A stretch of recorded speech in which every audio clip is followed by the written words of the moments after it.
preparou pra mim,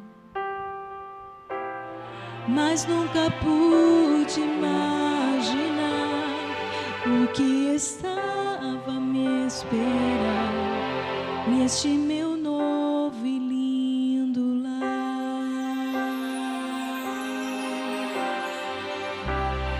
Belos jardins, lago de cristal, lindas mansões, vida eterna,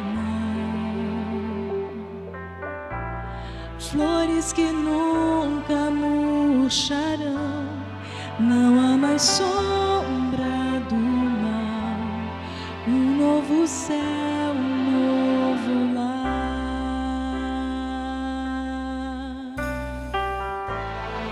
Eu não preciso mais sonhar,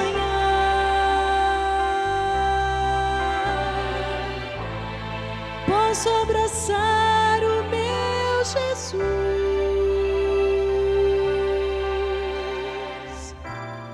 posso tocar em suas mãos, ver as feridas do amor, eterno amor que me salvou.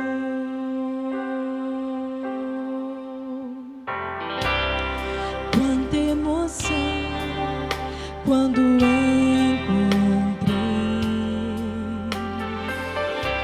amigos e irmãos por quem sempre orei, e os que dormiam no Senhor agora cantam em louvor, glórias ao Rei, meu Salvador.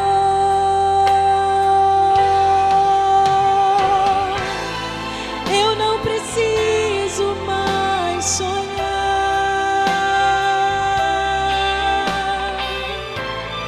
posso abraçar o meu Jesus,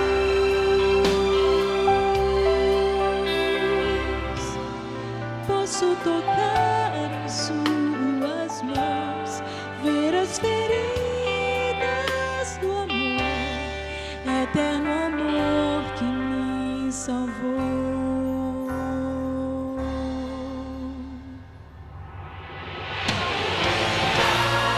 Eu não preciso mais sonhar,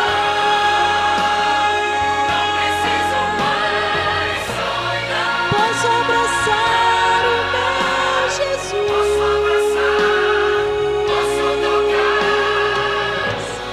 posso tocar em suas mãos, ver as feridas do amor, eterno amor que me salvou.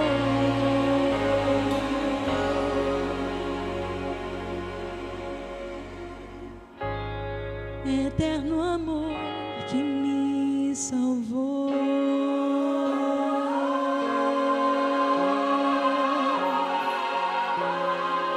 Amém.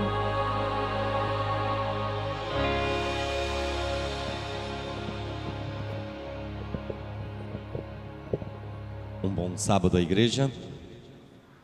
Para mim é uma alegria, um prazer estar nessa igreja. Confesso a vocês que era um sonho pregar aqui.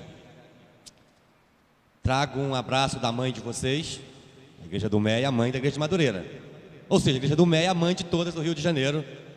E por documentos é a mãe de todas do Brasil. Gaspar Alto não tem os documentos que nós temos.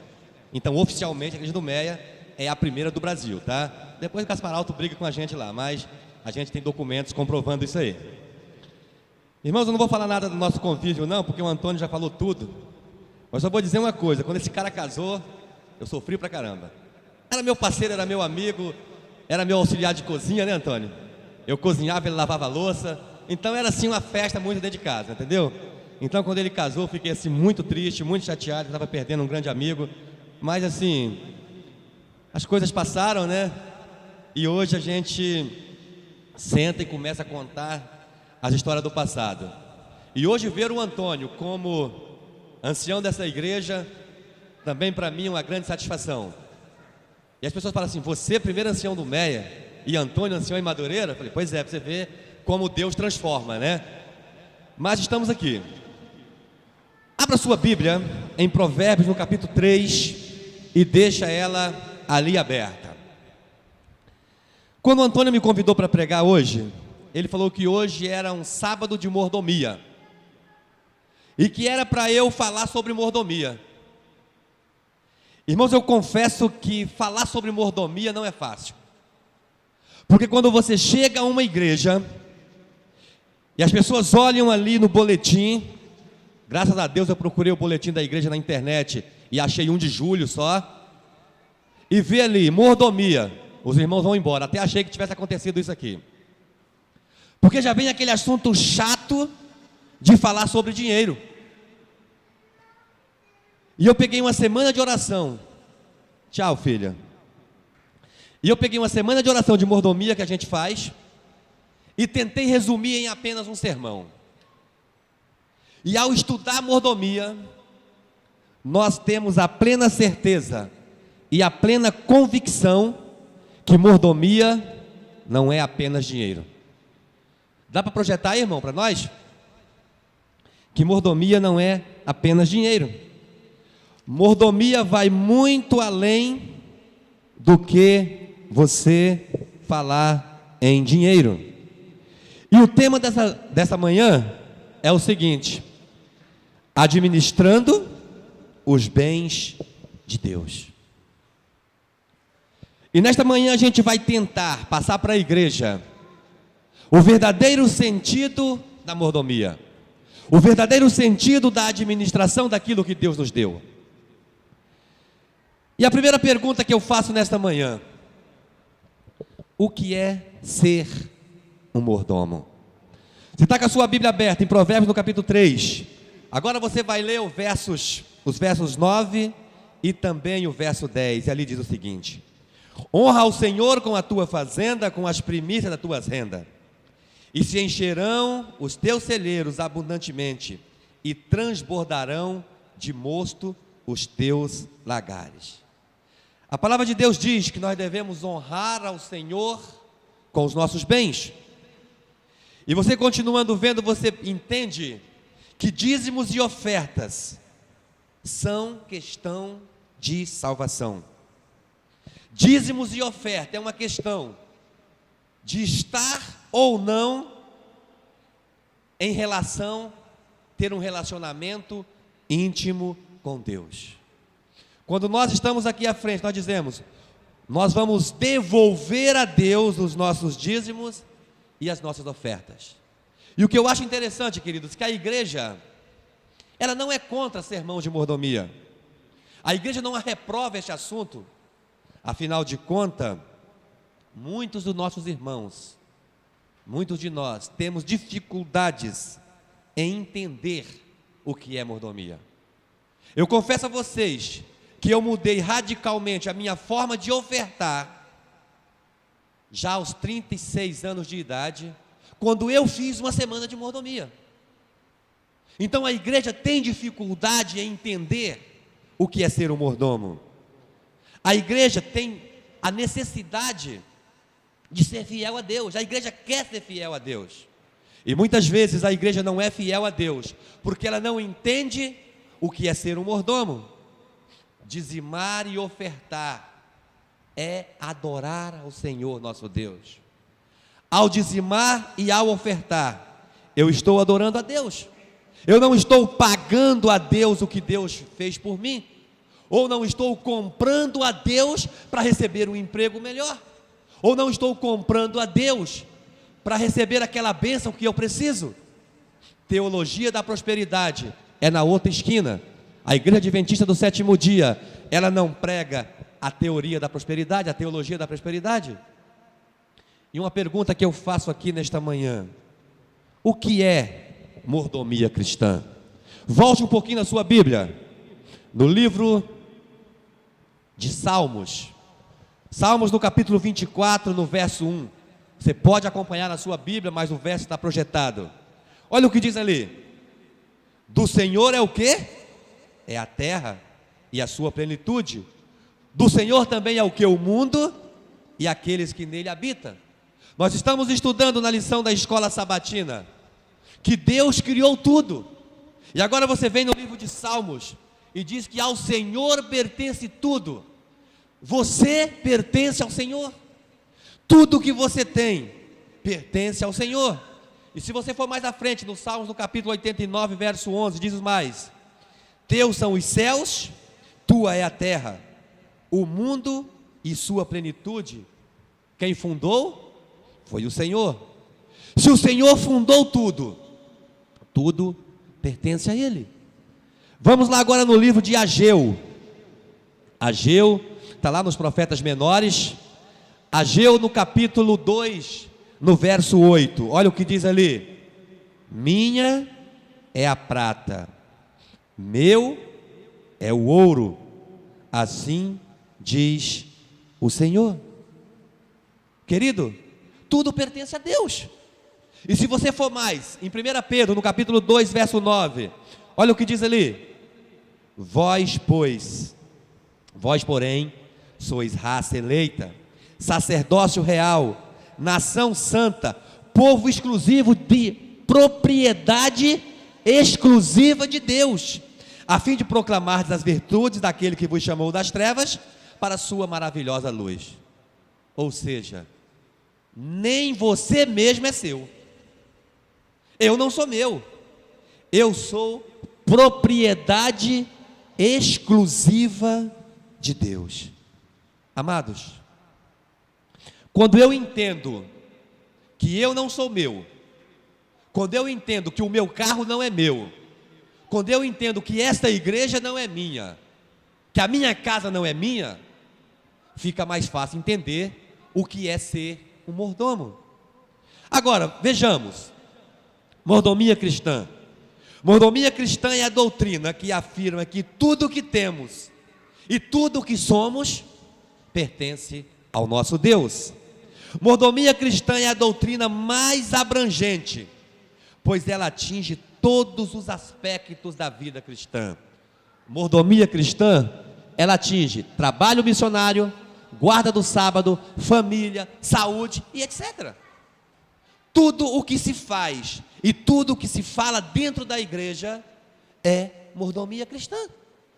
E é por isso que a igreja destina um sábado, ou até mesmo uma semana de oração, ou 2 por ano, falando deste assunto. Se você está se vestindo, é mordomia cristã.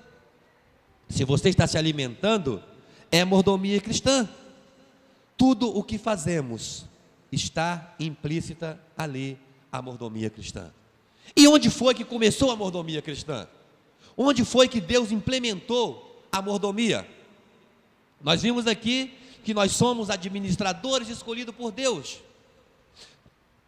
Deus, ele criou uma grande empresa. Deus criou o mundo.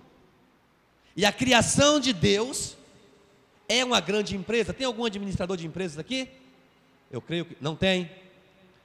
Quando você é contratado para administrar uma empresa, você não está administrando o que é seu, você está administrando aquilo que é do seu patrão. E Deus criou o mundo. E viu Deus que tudo o que fizera, eis que tudo era muito, muito bom. Nós estudamos isso na lição da escola sabatina. E ao formar o mundo, Deus precisava de alguém para cuidar deste mundo. Olha só o que diz ali em Gênesis 1:26, primeira parte. Também disse Deus: façamos o homem à nossa imagem, conforme a nossa semelhança, e tenha ele domínio. Deus agora cria o homem, e fala que o homem vai ter domínio sobre a terra. Em resumo, Deus deu ao homem autoridade. O único ser criado que tem vontade própria é o ser humano. Deus agora monta essa grande empresa. Deus cria essa grande empresa e coloca agora o homem para administrar essa empresa. Deus deu autoridade para o homem. E se você ver lá em Gênesis, no capítulo 1, verso 28, e Deus os abençoou e disse-lhe: sede fecundo e multiplicai-vos e enchei a terra, sujeitai-a e dominai sobre os peixes do mar, sobre as aves do céu, sobre todo animal que rasteja sobre essa terra.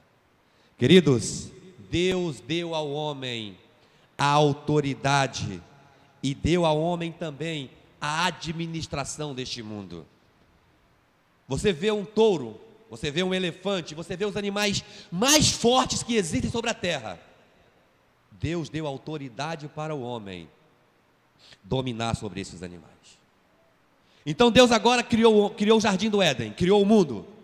Deus agora coloca o homem sobre a terra, deu autoridade para administrar essa terra.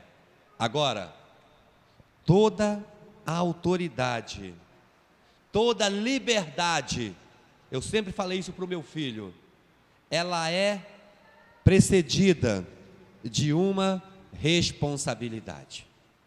E Deus deu ao homem agora a responsabilidade de administrar um jardim.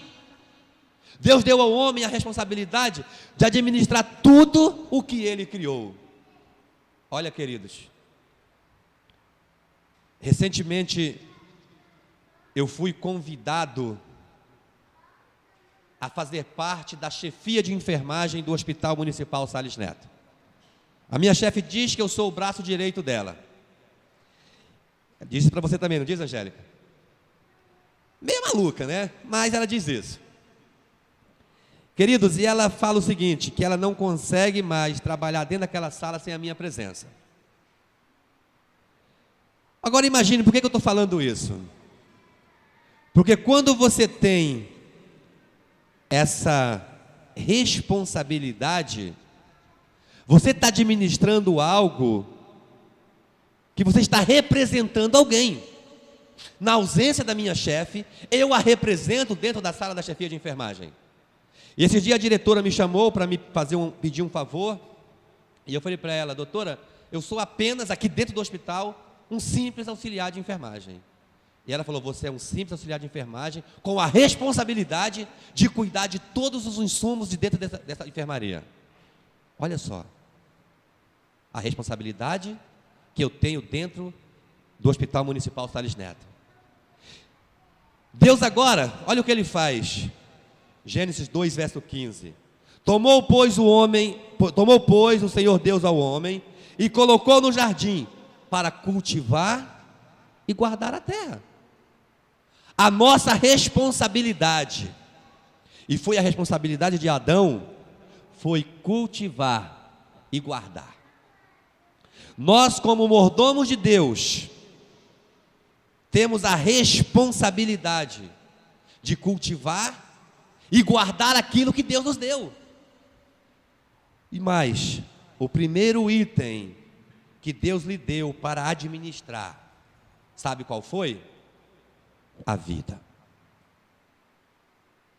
Administrar a vida é mordomia? É. Tem um ditado que diz o seguinte, que Deus deu uma vida para cada um, para que cada um cuide da sua. Mas como líderes, eu preciso cuidar da vida do meu irmão também. Como esposo, eu preciso cuidar da vida da minha esposa, dos meus filhos. E olha só o que a Bíblia diz.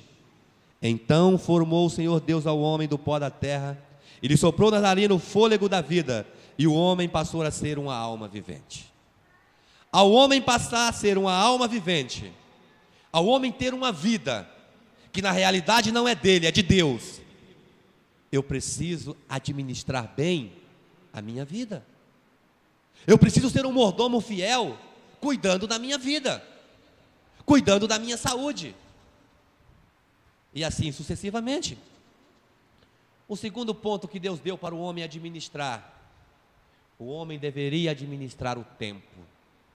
Irmãos, infelizmente eu vou ter que falar aqui. Eu sou um servo de Deus, e eu prestei atenção muito bem na oração que o irmão fez. Isso me emocionou quando ele falou, abençoe o pregador Isaías, que ele é um representante seu dentro desta igreja. E se eu não falar, se o Antônio não falar, ele vai ser cobrado, porque Deus nos deu autoridade para falar. Administrar o tempo. E as pessoas falam, eu não tenho tempo para chegar na igreja às 9 horas da manhã, eu chego às 11 horas. Isso é uma vergonha, irmãos.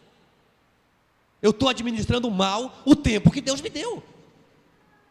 Deus deu para cada pessoa 24 horas por dia. Por que o Vinícius tem tempo e o Antônio não tem?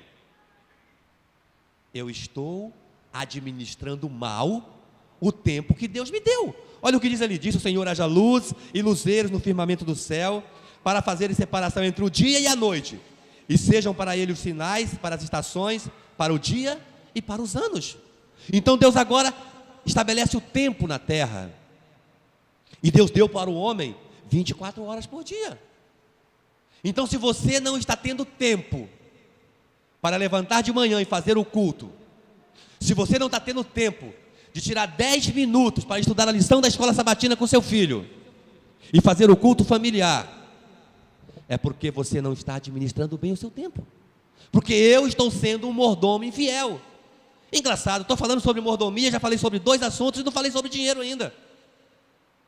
Queridos, o tempo é algo importante. Se eu não consigo administrar o meu tempo, eu não vou conseguir administrar mais nada na minha vida. Se você não está tendo tempo para as coisas de Deus, pare, reorganize a sua vida. Porque se você não tirar hoje 10 minutos para estudar a lição com seu filho, para fazer o culto com seu filho, possivelmente, no futuro, você vai ter que tirar um dia de semana para visitá-lo na cadeia. Não estou jogando praga, nem estou profetizando. Estou falando com conhecimento de causa. E a Bíblia diz: ensina a criança no caminho que deve andar. Adote o seu filho antes que um traficante o adote. Isso é mordomia cristã. Tempo para os seus filhos, tempo para a sua esposa. E a minha esposa me cobrava muito isso. Quando eu me casei, a Andréia, não esqueça isso não, tá, Andréia? Falou dentro do meu ouvido, falou: olha, faça tudo na igreja, mas não esqueça da sua família. E nós que somos líderes, nós estamos tão preocupados com a igreja de Deus, que muitas vezes esquecemos o Deus da igreja, e esquecemos da principal igreja que nós temos, que é a nossa família. E foi por isso, queridos, que esse ano eu resolvi dar um tempo na minha igreja, para ter mais tempo junto com a minha família e com meus filhos. Porque não é isso que Deus quer. A principal igreja que um líder tem é a sua família. E eu preciso ter tempo para a minha família. Continuando falando sobre mordomia, o sábado. O sábado é o memorial da sua obra criadora. E lá no Éden, Deus estabeleceu o sábado também. E eu preciso saber administrar o sábado. Olha só o que diz Ellen White no livro Patriarcas e Profetas, página 48. No Éden, Deus estabeleceu o memorial de sua obra da criação, depondo a sua bênção sobre o 7º dia. Sua observância deveria ser um ato de grato reconhecimento de que Deus era o seu Criador, legítimo e soberano. O sábado não foi feito para descansar apenas.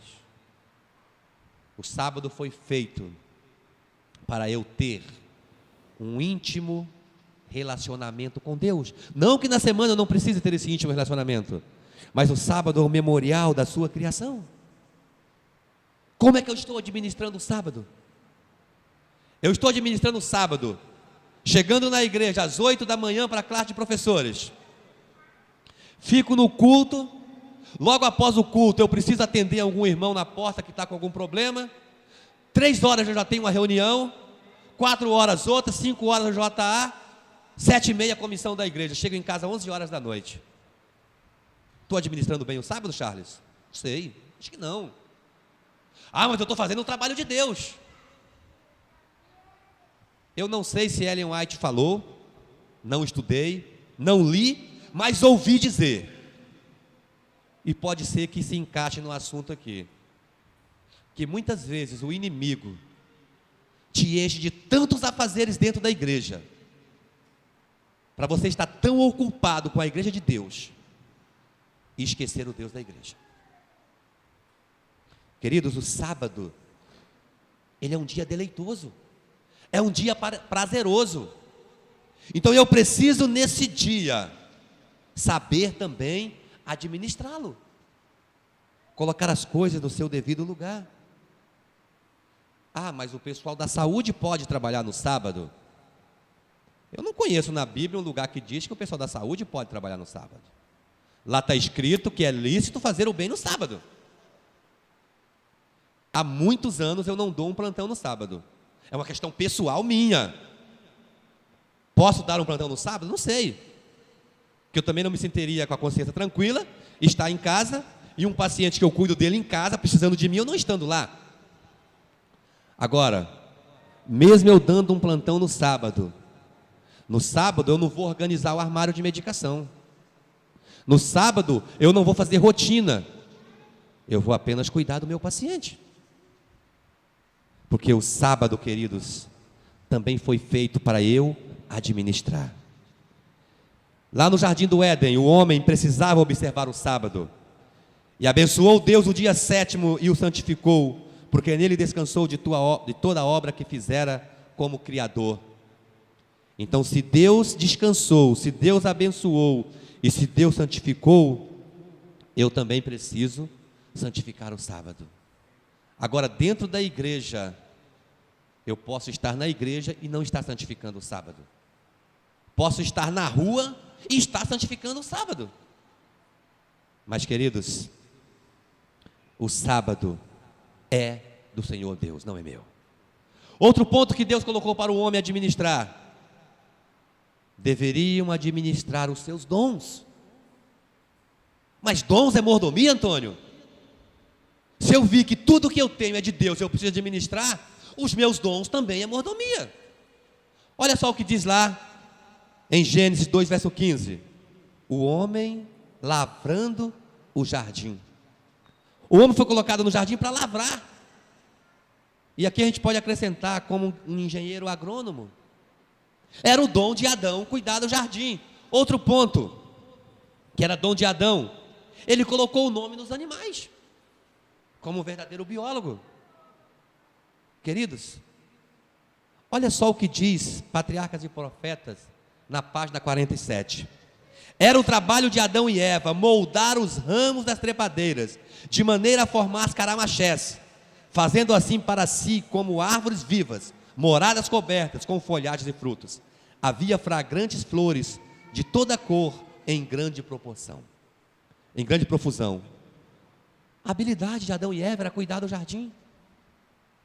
Aí chega o final do ano, final de outubro, o pastor ou o ancião reúne a grande comissão.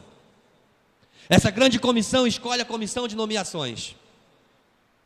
E para você achar um primeiro diácono, um primeiro ancião, um diretor de patrimônio, você tem que colocar o joelho no chão e orar em cima do milho ou da garrafinha, ou da tampa de garrafa, fazer penitência, porque as pessoas têm os seus dons, que Deus lhe deu, só que não querem usar os seus dons para a honra e glória de Deus. É mordomia. E eu não falei de dinheiro ainda, estou falando sobre mordomia. Queridos, os meus dons, eu preciso usar os meus dons, os meus talentos, para a honra e glória de Deus. E muitas vezes você procura alguém na igreja para assumir um cargo. Você vê que a pessoa tem capacidade, mas ela não quer. Está enterrando o seu dom, está enterrando o seu talento. Nós precisamos, queridos, colocar tudo o que temos, tudo o que somos, nas mãos de Deus. Trabalhar para Deus. Falamos aqui agora sobre dom, sobre tempo, sobre templo. Só que Deus, ele colocou limites na administração do homem. Deus colocou o homem para administrar, mas tudo tem um limite. E Deus também colocou limite. Qual foi o primeiro limite que Deus colocou para o homem? Olha só, está lá. Ele deu esta ordem: de toda a árvore dos jardins comerá livremente, mas da árvore do conhecimento do bem e do mal não comerás, porque o dia em que dela comeres, certamente morrerá. Olha só, uma prova de obediência. A restrição à árvore da vida, ou melhor, a árvore do conhecimento do bem e do mal, era uma prova de obediência. Ellen White, Patriarcas e Profetas, página 30, diz: a árvore da ciência, que se achava próxima à árvore da vida, no meio do jardim, deveria ser uma prova da obediência do homem a Deus. Era-lhe proibido tocar nesta árvore. A árvore estava ali. Só que Deus disse: dela não comereis, nem chegue perto dessa árvore, nem toque nessa árvore. Mas o homem e a mulher não deram ouvido a Deus, deram ouvido a Satanás, e tomou-lhe o fruto e comeu, e deu também ao seu marido, e ele comeu. Queridos, aí existe um grande problema em sermos administradores, porque ao nos apossarmos daquilo que não nos pertence, é que entra o grande problema. O meu tempo não me pertence, o meu templo, o meu corpo não me pertence, os meus tesouros também não me pertencem, pertence a Deus. Eu sou apenas um administrador. As tentações de Satanás no Éden, elas se repetem ainda hoje. Patriarcas e Profetas, na página 55, diz: tinha tentado a mulher a desconfiar do quê? Do amor de Deus. Amados, quantas vezes nós também somos tentados a desconfiar do amor de Deus. Ah, Senhor, eu sou pesado de língua, como disse Moisés. Ah, Senhor, eu não sei falar em público. Ah, Senhor, manda outro, não manda a mim não. Queridos, eu vou dizer uma coisa para vocês sem medo de errar. Ao você recusar uma missão que Deus lhe deu, você não está desconfiando da sua capacidade, você está desconfiando da capacidade de Deus em te usar, porque a Bíblia diz: tanto o querer quanto o efetuar vem de quem? Vem de Deus. E não mudou. Satanás é o mesmo, ele usa as mesmas estratégias de forma diferente, mas ele continua usando hoje. Ah, Senhor, o irmão fulano de tal ganha bem mais do que eu, deixa que ele doa para a obra da igreja, deixa que ele doa para construir lá atrás que está precisando ainda. Queridos, as tentações de Satanás se repetem. Olha o que diz mais: Satanás tenta os homens a desconfiarem do amor de Deus e a duvidarem de sua sabedoria, levando-os à desobediência, a crer que estão a entrar em um maravilhoso campo do saber. Come, Eva, do fruto, que você vai ficar conhecedora do bem e do mal. Ah, irmão, você não precisa devolver o seu dízimo a Deus, vai faltar para os seus filhos comerem. Ah, se você devolver o segundo dízimo, então vai faltar mais coisa na sua casa. Queridos, Satanás, ele tem nos tentado em todas as áreas. Eu não preciso subir aqui esse púlpito e falar para você que você precisa dizimar e ofertar. O que eu tenho que fazer aqui nesse púlpito é pregar Jesus para você. Quando eu aceito a Jesus como o meu Salvador, dízimos, ofertas, dons, talentos, tempo, templo, sábado, é questão secundária, porque é Jesus que está motivando a minha vida. Amados, em quais áreas nós temos sido tentados? Em quais áreas Satanás tem tentado a igreja de Madureira? O egoísmo. Ele transformou a sábia administração da vida.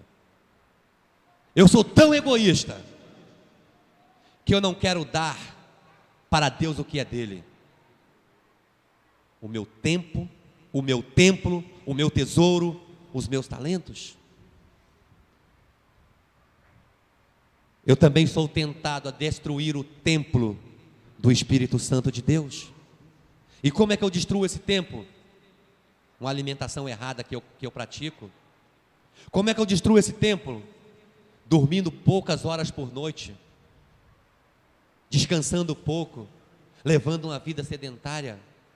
Estamos na era digital, na era do controle remoto, na era do vidro elétrico. E eu vi uma reportagem no Fantástico há anos atrás, que só o fato de você levantar o vidro do seu carro, você já queima caloria. Hoje é tudo digital. E eu não me preocupo em levantar pela manhã e fazer uma caminhada, isso eu falo para mim, não estou falando para você. E com isso, eu estou destruindo o templo do Espírito Santo. Satanás também nos tenta a não usar os nossos dons para a honra e glória de Cristo. E muitas vezes eu vejo pessoas que cantam maravilhosamente bem e estão cantando para a sua própria honra e sua própria glória. Pessoas que pregam para se engrandecer. Queridos, o meu tempo, o meu talento, eu devo usar para a honra e glória de Deus. E Satanás tem colocado nas nossas mentes: você é bom. Vai lá, você é bom. E você faz algo para Deus, mas não com a intenção que precisava ser feita. E isso é obra do inimigo. Nós também somos tentados a fazer o uso errado do dia que Deus santificou. Nós também, queridos, estamos administrando errado o tempo que Deus, que Cristo nos concede. E nós já falamos isso aqui. E Satanás também nos tenta a administrar erradamente, com fidelidade, o que é alheio, o que é de Deus, o que é nosso. Somos tentados nessa área. Vivemos no grande conflito. E você e eu somos o objeto desse grande conflito. Tem uma imagem muito legal e ao mesmo tempo aterrorizante, de um anjo te puxando de um lado e Satanás te puxando de outro. O grande conflito só existe porque você existe. E como administrador, como mordomo, eu preciso pender para o lado de Deus. Ultimamente, em cada sermão que eu prego, essa historinha vem à minha cabeça e eu vou retransmitir aos irmãos, não estava nada planejado. Tinha um muro, e em cima desse muro tinha uma pessoa, e de um lado tinha um anjo, e de outro lado tinha Satanás. E o anjo falava, o anjo implorava para esse indivíduo descer do muro e passar para o lado do anjo. E o inimigo do outro lado só assim, só olhando, só contemplando. De repente o anjo conseguiu convencer esse indivíduo. E ele falou: olha, eu vou para o teu lado. Mas espera um pouquinho, só vou fazer uma pergunta para o cidadão aqui. Vem cá, por que você não fez nenhum esforço para eu ir para o teu lado? Sabe o que Satanás respondeu? O muro é meu. Se você está em cima do muro, você está do lado de Satanás. Como cristãos, eu tenho que me decidir. O irmão Douglas fala uma coisa, Charles: o fato de você não decidir significa que você já decidiu. E eu preciso me decidir ao lado de Cristo. Eu preciso me decidir ser um mordomo fiel. Deus nos deu o privilégio de administrar aquilo que lhe pertence. E a pergunta que eu faço nessa manhã para a igreja de Madureira: que tipo de administradores estamos sendo? Administrador fiel? Ou um servo infiel? Paulo, ao falar das ofertas entregues aos crentes da Macedônia para os pobres da Judéia, sabe o que ele disse? E não somente fizeram como nós esperávamos, mas também deram a si mesmos, primeiro ao Senhor, depois a nós, pela vontade de Deus. Está o segredo, queridos. Eu preciso primeiro me dar a Jesus. Eu preciso primeiramente me entregar a Jesus. E eu preciso entender que eu pertenço a Jesus. Eu entendendo que eu pertenço a Jesus, o restante é fácil. Dizimar e ofertar é fácil. Olha mais. Queridos, o que Deus pede de nós hoje está lá em Provérbios, no capítulo 23, verso 26. Dá-me, filho meu, o teu coração, e os teus olhos se agradem dos meus caminhos. O que Deus te pede é o seu coração. Um dos primeiros versos que nós lemos nessa manhã estava dizendo: minha é a prata, meu é o ouro. Então eu chego à conclusão que Deus, Ele não precisa do meu dinheiro. Eu chego à conclusão que Deus não precisa do que eu tenho. A única coisa que Deus precisa, queridos, é do meu e do seu coração. A única coisa que Deus precisa é que você entregue o seu coração a Ele.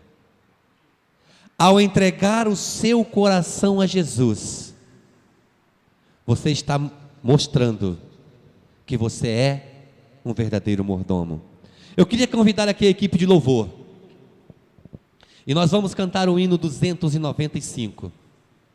E ao cantar esse hino, eu gostaria que você nesta manhã entregasse o seu coração a Jesus. E se você esteve até hoje em cima do muro, que você descesse do muro.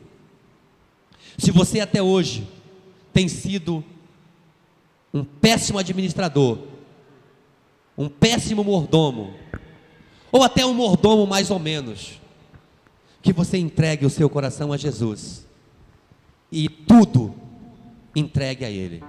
Ao som da música, colocai-vos em pé.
Amado Deus e Pai, honrado, glorificado e bendito seja o teu santo nome, Senhor. Muito obrigado, ó Pai, pelo Senhor ter nos criado. Muito obrigado, ó Pai, pelo privilégio que temos de administrar os bens que Tu nos destes, ó Pai. Querido Pai, nesta manhã a Tua igreja fez um pacto a Ti. A Tua igreja fez uma entrega a Ti. Sabemos, ó Deus, que Tu não precisas do nosso dinheiro. Sabemos que Tu não precisas de nada de nós. E a única coisa, Senhor, que Tu pedes de nós é o nosso coração. E neste momento, Senhor, a Tua igreja entregamos os nossos corações a Ti. E assim, Senhor, como o oleiro, ao quebrar o barro e refazer novamente aquele vaso, nós Te pedimos, ó Deus, que Tu venhas quebrar o nosso coração, tirar de nós um coração de pedra e colocar dentro de nós, Senhor, um coração de carne, um coração capaz de Te amar e um coração, Senhor, capaz de nos entregar a Ti, ó Pai. Aceite, Senhor, a nossa entrega. Conduz-nos, ó Pai, rumo às mansões celestiais. Abençoa a Tua igreja de Madureira. Abençoa a liderança dessa igreja. Abençoe o pastor desta igreja. Que possa ser uma igreja firme, uma igreja forte. Uma igreja, Senhor, que possa impactar esse bairro. E que muito em breve, Senhor, Tu possas voltar e nos levar para morar contigo nas nuvens dos céus. Continue conosco, nos abençoando e nos guardando. Despede-nos em paz, em nome de Jesus. Amém, Senhor. Amém.